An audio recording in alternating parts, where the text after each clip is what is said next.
bilionário brasileiro pedindo mais imposto. É um caso atípico, mas tem explicação aqui, em mais um episódio do Ligando os Pontos.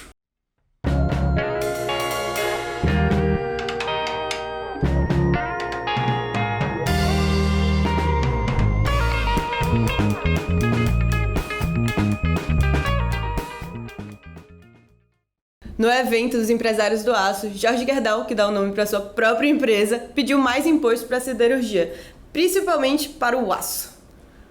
A questão aqui não é para ele, né? Esse é o ponto que quando você pede imposto, normalmente não é para você.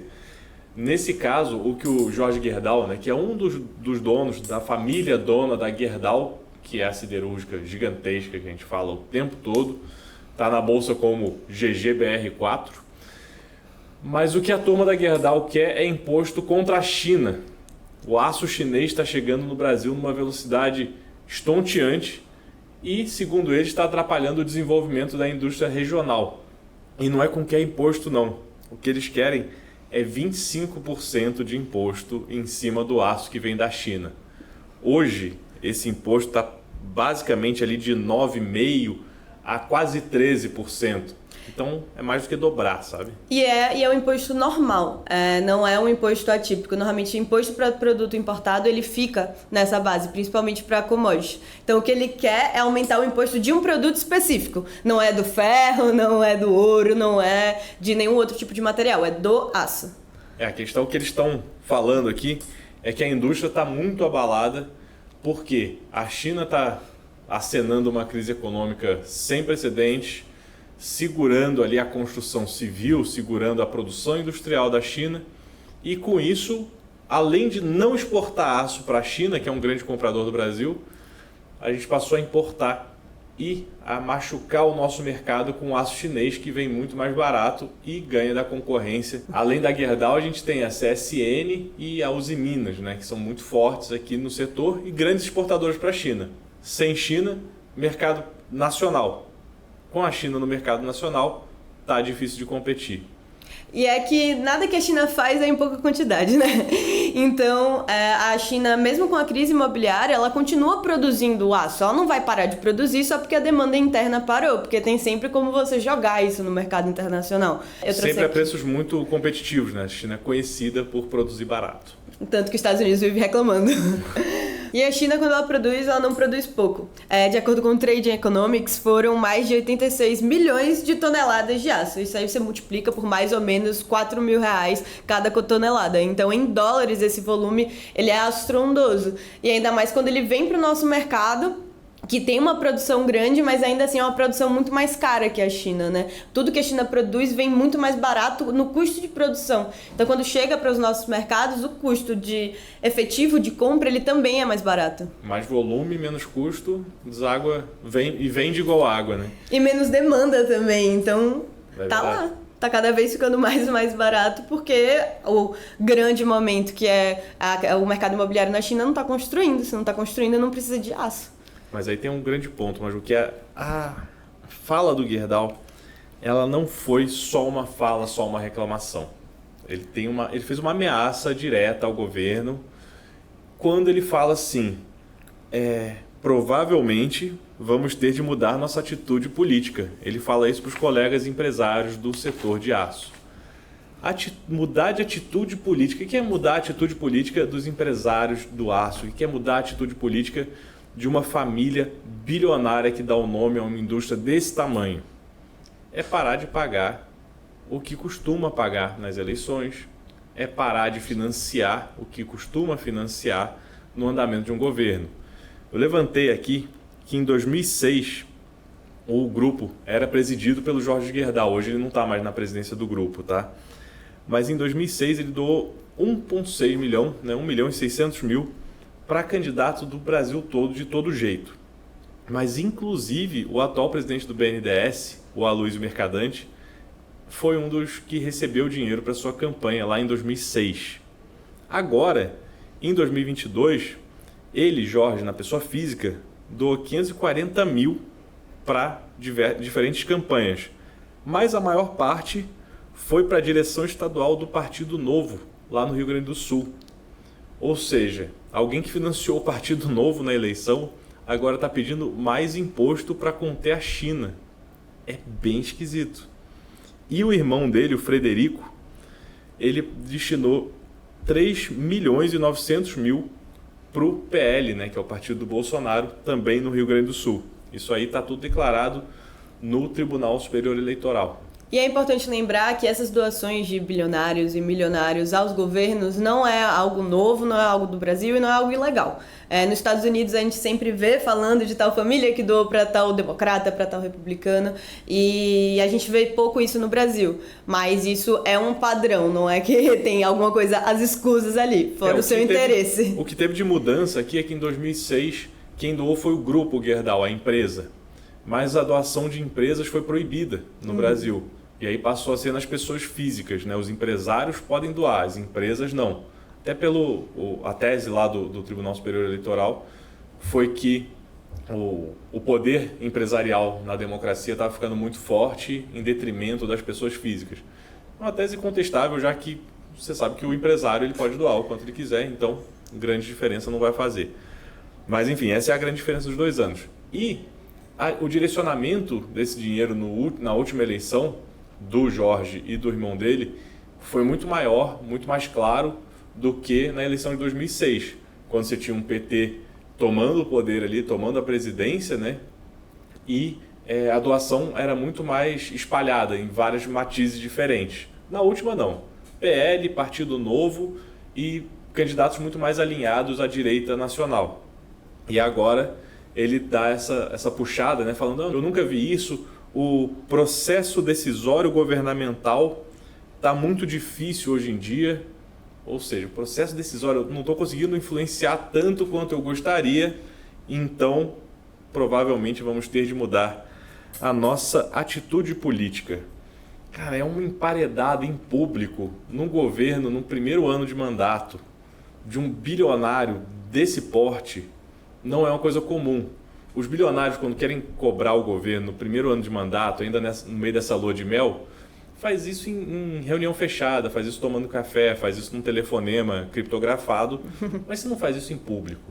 Isso só vai para público quando o negócio está ficando pesado demais. Ou seja, sinal de alerta para o aço, sinal de alerta para o aço da China. E é muito interessante que ele vai na reunião com os grandes nomes do aço e ele fala, vamos, no sentido de até liderança, né? Vamos ter que mudar, nós aqui presentes. E é muito interessante que essas falas de CEOs, ainda mais CEOs importantes de empresas dessa magnitude, elas são importantes tanto para você ter uma noção do mercado e de como ele anda, tanto para você ter uma noção da própria empresa, né? É o dono da empresa falando, olha aqui galera, tem uma dificuldade. Sim. E eu tenho uma dificuldade grande. E os bancos não deixam passar, né? O CEO lá da Gerdau, que é o Gustavo Werneck, ele falou esses dias que a empresa está na iminência de fazer uma demissão em massa, uma onda de demissões pelo Brasil todo, porque ela não consegue competir com a China. Ou seja, a empresa abrindo mais uma vez a porta e falando, olha gente, aqui dentro não está nada legal, a gente precisa de uma solução para isso. Mas a dúvida é qual é a solução para isso? É efetivamente taxar o aço chinês? Isso vai resolver um problema? Porque taxação aumenta preço no mercado e pronto. Sim. Tá? Então, para as empresas, talvez você melhore a concorrência. Mas para quem depende do aço, você só vai ter aumento de custo. O aumento de custo de produção na construção civil é aumento de custo de vida para todo mundo. O aumento de custo industrial, né, chapa de aço, é aumento de custo para todo mundo. E a gente está tentando combater o que nesse momento que a gente pode começar a baixar a taxa de juros? A inflação. A inflação. Aumentar a taxação de produto chinês é uma pancada na inflação. E o governo está querendo comprar essa briga de aumentar a inflação em prol da indústria nacional? E não são coisas descartáveis, tá, gente? São duas coisas na balança e que precisam ser pesadas. A indústria nacional, a indústria do aço nacional é muito importante para a nossa economia. Agora, o governo quer comprar essa briga para botar umas moedinhas nesse lado da balança e deixar ampliar a inflação, deixar aumentar a inflação na produção? conta difícil. E a gente falou no podcast passado também sobre os produtos industrializados e o governo, né, tentando investir nesse modo de produção. O aço mais caro também atrapalha essa estratégia do governo, né, de troca de maquinário, de renovação. Então, um investimento em detrimento do outro, é sempre uma camada de fios, né, muito difícil de você desamarrar. Ano que vem a gente tem eleição municipal, né? Sim. Então, quando a gente põe na mesa, olha, talvez eu tenha que mudar meu modo de fazer política, é pensar, olha, o que vai desagradar mais o público num momento de eleição municipal? Ou a inflação voltar um pouco, ou esse empresariado estar bem atendido? É uma conta política difícil de fazer. Matemática também, né? Esse tipo de projeção é muito difícil. Ainda mais em primeiro ano de governo, né? Porque o governo chega, Lula entra com uma inflação alta, com uma política monetária que ele entra em briga, o primeiro ano dele quase todo, ele entra em briga com o Campos Neto para ver se abaixa ou não abaixa a taxa de juros. E aí você tem alguém, um empresário, né, forte, nome forte, pedindo aumento de imposto, que aumenta a inflação, e que aí ele vai ter outra briga com o Campos Neto. Por conta dos juros. É muito difícil. E pensando em balança, é legal a gente olhar que as 3 ações, né, da CSN, da Uzi Minas e da Gerdau estão no negativo desde o começo do ano, né, se a gente pegar do começo do ano para cá. E o Ibovespa está positivo. O Ibovespa está quase 10% positivo. E a Gerdau está quase 20% negativa. É doloroso. Então, faz sentido para o investidor entrar num momento em que essas ações estão amassadas, mas pensando numa recuperação. Agora, tem essa recuperação pela frente? O BTG ele está recomendando a compra, né? Mas reduziu o preço-alvo. Ou seja, depois dessa reunião aí, os analistas do BTG falaram, olha, essa ação tem potencial de ganho sim, mas é menor do que a gente estava esperando. Porque essa chamada de atenção para o que vem da China mostra que a empresa não está preparada para concorrer nesse porte. E é muito interessante que no ano caíram 20%. Só nesse mês, né, foram 12%. E além disso, você teve o balanço, né, da empresa. O balanço da empresa, todo mundo falou, tá ruim, mas tá ruim dentro do esperado. E aí veio o Gerdau, ele solta essa, então todas as empresas elas voltam para reanalisar a recomendação delas das ações. A Genial Investimentos, ela fez uma aspas que para mim é muito boa, que as discussões que tivemos no encontro foram imperativas para nos mantermos ainda com viés neutro no segundo semestre. Aí chamamos atenção para a própria opinião da companhia sobre os efeitos das importações. Então é a própria companhia falando que não tá dando. Tá vendo esse balanço que estava dentro do esperado? Então, não vai ter melhora. A gente segue com esse mesmo problema e esse problema ele tem que ser sanado com o quê? Mais impostos. Bom, é uma solução difícil para você que é um empresário, né? Muito menos e para você que investe nas ações a curto prazo. O Haddad, né, o ministro da Fazenda, já taxou chineses, né, nessa entrada de governo. Quando a gente fala da Shein, da Shopee, da AliExpress, mas tudo isso ele anunciou a taxação, mas até agora a gente não entregou, né? Como é que efetivamente ela vai se dar, etc. Ainda está super nebuloso. Hoje na Shein funciona mais ou menos assim. Você faz um carrinho, ele inclui o ICMS e aí ele te dá um cupom sobre o valor do ICMS. Então sua compra era R$60 e deu 80, aí ele te dá um cupom de R$20. Então dentro da nota fiscal está incluso o ICMS, então você não vai ser pego na alfândega aqui, mas ainda assim você não está pagando. A Shein decidiu arcar com esses custos, até porque sempre foi um custo que ela estava preparada para arcar. Porque até antes a Shein ela pagava metade do preço da multa da alfândega e dos seus produtos.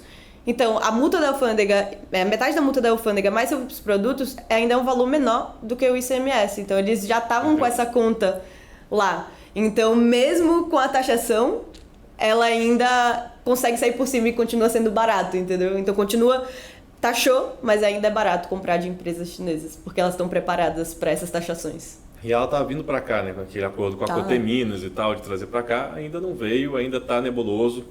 A Coteminas, que é do atual presidente da Fiesp, anunciou que faria essa parceria e tal, que seria a base da Shein no Brasil, mas até agora não houve o efetivo funcionamento da fábrica. Outras prioridades do governo, né? Reforma tributária na porta, não será a Shein que vai virar prioridade. A reforma tributária, inclusive, que esse tipo de apelo vem no momento em que o Congresso está discutindo a reforma tributária, né? Empresários pedindo mais imposto no momento em que o Congresso está discutindo a reforma.